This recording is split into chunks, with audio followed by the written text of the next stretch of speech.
Dati ay hindi na katulad ng may noon. Naging malabo ang malinaw sa tagal ng panahon. Naging perwisyo ang prinsipyo na puro na lang ganon. Ito'y sadya ba o planado o baka nagkataon? Mga buwaya sa politika, lahat nakaupo.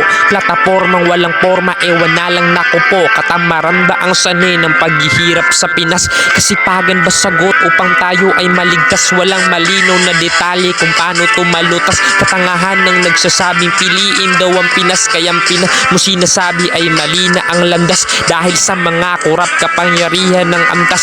Nasaan na nga kaya proyekto nyo na nagawa? Ang sinasabing flood control na pumipigil sa baha. Dami nyo palang salita na nauwi lang sa wala. Mga hayok sa kayamanan ng isip ay talangka. Kung magpakita ng bait kala mo hindi masama para masabi lang nila na meron silang nagawa. Ngayon bistado na kayo, ano pang idadahilan na sarili nyo tong sikap at hindi kasamaan? Pagkatapos nyong nakawin ng perang kaban ng bayan, sasabihin nyo na pagod at pawis pinanggalingan. Harapin yung mga kas at daan-daang reklamo o talpa sumagot ng salita di madiretso. Di ba mayaman ka? Pwes pakita mo ngayon kapangyarihan na sa'yo.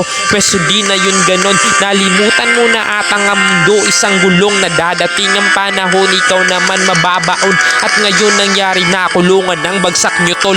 At kasama nyong masira ginawa nyong flood control. Pinatunayan lang ng Diyos na kailan may walang gawa ang kayamanan sa mundo na galing sa masama.